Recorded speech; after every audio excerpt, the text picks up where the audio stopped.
Hey friends, it's Simon Hurley and it feels good to be back. I was on a little bit of a break there, but I am so excited to be back with all of you guys and sharing even more card making fun. Today I'm taking a look at the new Gina K Designs blender brushes, which come with this super fun caddy if you buy the biggest set of them. And I also shared her new layering stencil. I created 2 cards with it, and then I also shared a fun new way to use layering stencils. These are some of my favorite cards I've created in a long time, and I share a ton of tips in the video that I hope you guys will find helpful. So without further ado, let's get into it.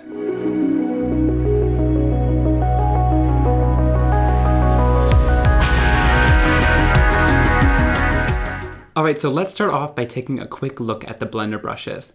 So this cool little stand is made by Make It by Marco, and if you buy the 10 brush set, you get the stand and these color clips that you can attach onto the brushes, which I think are super cool. I love that you can attach these color clips and make each brush a specific color, but I also like that if you accidentally use one color, you can remove it and put it onto a different brush, because I've done that several times. So these have white bristles on it, which means that it's going to stain the color that it is, which I actually like because then you can see every single color, and we'll be using these for all of today's blending. Now Gina also just released a layering stencil set as well as coordinating dies and a stamp set that goes along with it, which I'll be using for all 3 of my cards today as well. So let's share a couple tips on how to use these layering stencils. So there are 6x6 layering stencils, and Gina has little numbers and the labels etched in the corner, so you know exactly what order to use them in. Now you could totally tape these out and line them up like that, but I found that using the MISTI Stamping Tool, because it has that cornered edge, was really easy to shove the 6x6 stencil and the cardstock in and make sure it was lined up with every step. And then I could use magnets as well, which are really nice and quick. So for this first one, I went in with the flowers and used a little bit of piggyback ink, which is really nice and soft. And I went in for the second layer with a little bit of rosy cheeks, using both the same pink blending brush. So I'm just going in here and blending that out, and I also did the flowers in a yellow color. So on each layer you can do several different colors to get a really cool blended effect, and I'll share even more different color combos you can do later in the video. So once I'm done with that, you'll see how nice and easy it is to use the MISTI, because I can just lift up those magnets and easily remove the stencil to move on to the next layer. Now with the second layer, I'll pull that stencil in, and as long as you can read the words and they're in the same corner, we can push everything to the bottom corner and everything is going to be nice and lined up easily. Now I also wanted to mention there are 4 circles on each edge of the stencil. So if you're using the stencil like 6x6 and you have a little bit of trouble lining things like this up, those can be super helpful. If you ink them up, you can see them through every single stencil and they'll help to get things lined up really nice and easily. But I also found using the MISTI and pushing it into the corner is a great tip as well. So for this layer, I'm going to use a little bit of overzealous, and then again on the same layer of the stencil, I can bring in another color, and here I'm using Tropical Tango to add a little bit of shading and depth and dimension to the different leaves by adding a nice darker color on top. You can use kind of the corner of the blending brushes to get a nice soft blend in between both of the colors, and I love that it kind of gives that soft, easy blend really effortlessly. That's what I kind of love using these blending brushes for, is nice, soft blends of color. So then I'm going to add the 3rd layered stencil down, and this is going to add some detail for the leaves and also the centers of the flowers. So you just want to be aware of where your blending brush is going so you don't kind of add green to the center of the flowers. So I'll go in and add some of the details in using a little bit of fake plant and my dark green blender brush. And then I'm also going to go into the center of the flowers with a little bit of triple berry, and I find using kind of like the top center of the brush, you can use kind of corners or sections by grabbing the brush head, and you get a lot more control that way. So I'll add the color in there, and then I can lift this off and reveal everything that we've created. And in 3 simple layers, all the guesswork was taken out for me, and I have this beautifully layered background that I can use on my cards. I just love how that turned out. Now before we get moving, I want to mention cleaning. Now the only reason I recommend using the inks in the MISTI is because with the Simon & Hurley Create inks, you can spray a little bit of water and really easily wipe it off. I don't want you guys using permanent inks in your MISTI because I don't know how well it's going to clean off when you're ink blending like that, but I can assure you if you're using Simon & Hurley Create inks or water-based inks that you know clean off without staining, this is a really good method to line up your stencils in the corner of. And then I'm also going to just take a little bit of water, and in between uses, you definitely want to clean off your stencils so you don't get color shifting onto each other and kind of blending together, which can be gross. Now I made another one with more vibrant colors, and I want to share a couple tips and a couple of the colors that I use to get these really cool blends. So I'm going in for the first layer with a little bit of guppy in the center of the flowers. And I find if you want kind of a more softer blend of color with these blending brushes, to hold it by just the handle, and you'll get nice light color of your ink pad. Then I'm going to go in with the Prom Queen ink, and again, holding it by the handle because I don't want too much color. This is a really powerful color. And I'm just going around the edge to add some shading and depth and dimension. I think it's so cool with these stencils. Instead of like a stamp layering where you can really only add one color to each layer, you can go in with as many colors as you want to create lots of depth and dimension on just the one layer. So here, by going in with that separate color, I get a really awesome and bold look on my flowers, and it only took a couple seconds more. Then for the leaves, if I want it a little bit brighter as well, I'll go in with a little bit of Psych, which is a really nice bright yellow color. Now, if I had used a dark green on the same color family of blending tools, one thing I recommend doing before you go into a nice bright color like this is to just wipe it onto some white cardstock until it kind of turns lighter and you don't see as much color on there. That's a great way to clean these brushes. But I find that using the same, brush for the color family is a really easy way to go because they clean off and don't hold too much ink in the bristles. But then I'm going to go in and add a little bit of Tropical Tango on my darker green brush here and blend that together. And that creates some really nice depth and dimension. And here are both of those once they're all complete. So some really cool color combinations that you can do and really simple blending to create these awesome backgrounds. Now I love that Gina also included coordinating dies for these as well. So you can take these coordinating dies, line them up, and add a little bit of tape down onto the surface. Now one thing I recommend doing when you're cutting these out is to cut out images that are kind of across from each other. You don't want anything too close because these dies can't run over each other in the die cutting machine or you're going to ruin your dies, which is not good. So make sure you're kind of moving things around, and if it takes several passes to cut out all the images, take your time with it. So there all those images are cut out, and then I'm going to go into the Simon & Hurley Create Stained Glass Stencil to add a little bit of depth and dimension to the background. So here I'm taking this onto a piece of stark white cardstock, and I'm using a little bit of Minty Fresh on my blender brush to just add a really, really soft and subtle background. I just want a little bit of interest there. You can see that awesome detail and interest that created onto my background.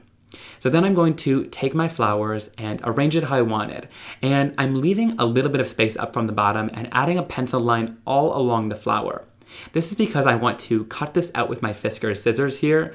And this is going to allow me to adhere all those pieces down and make the pieces the bottom edge instead of having a straight edge at the bottom.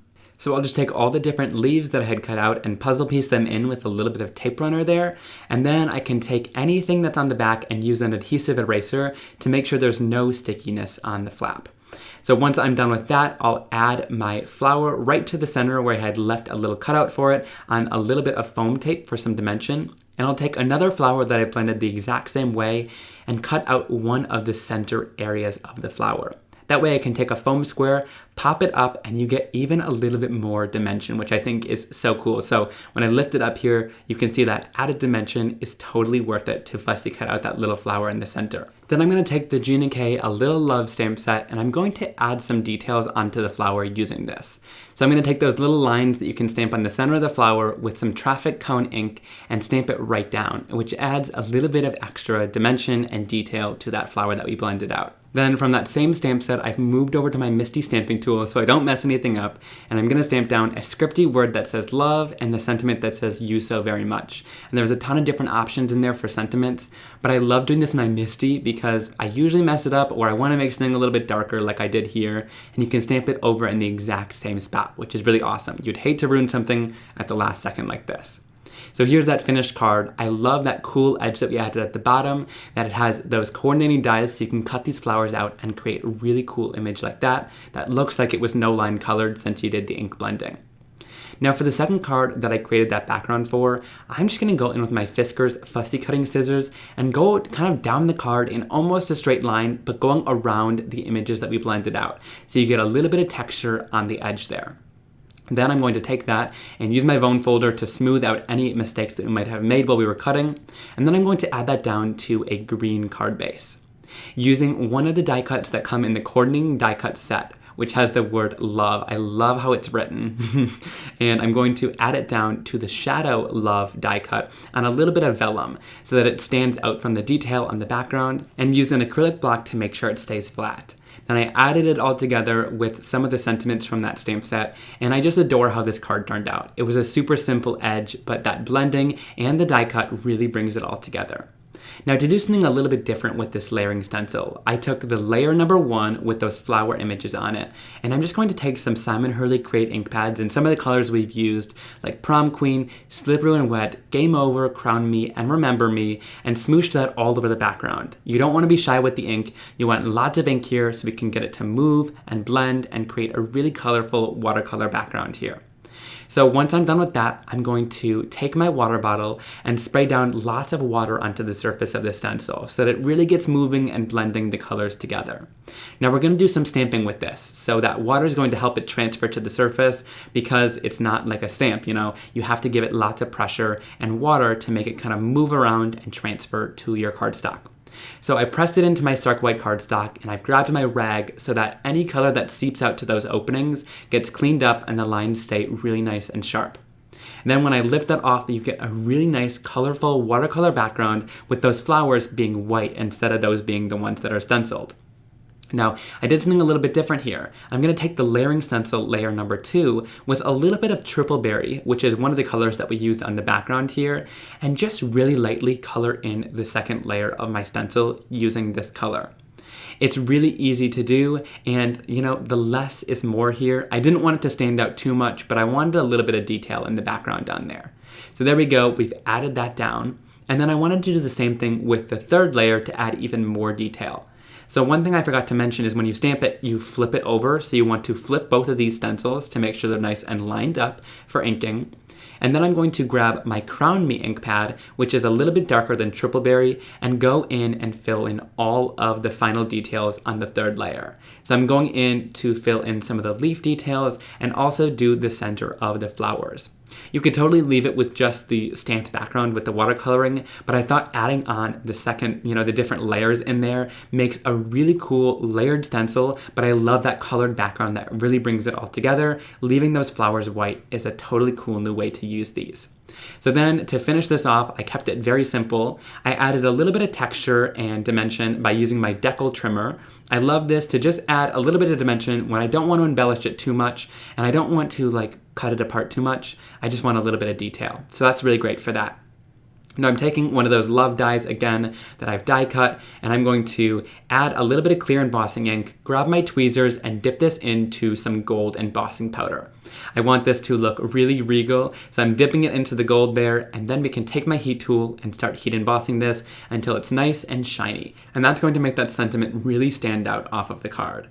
So I've added that down onto the card now with the vellum little shadow that comes with it. And I also stamped down a sentiment from the set that says "You with all my heart." And I love how this turned out, a cool new way to use the layering stencil, and you get to create a totally unique background. Now I also wanted to share a look at the blender brushes once you're all done using them. Like I said, they have white bristles so they stain, but I love that. It creates a really awesome rainbow in your craft room, and you never have to guess which blending brush you're grabbing as well. I love that they're all kind of color coded once you're done using them, so you know exactly which one is for each color family. Alright, I hope you guys really enjoyed that video. If you did, please give it a big thumbs up. Be sure to click that subscribe button down below and leave me a comment which of these 3 cards were your favorites. I cannot wait to hear from you guys down there, and I'll see you all very, very soon for another card making and crafting video. Have a great day. Bye!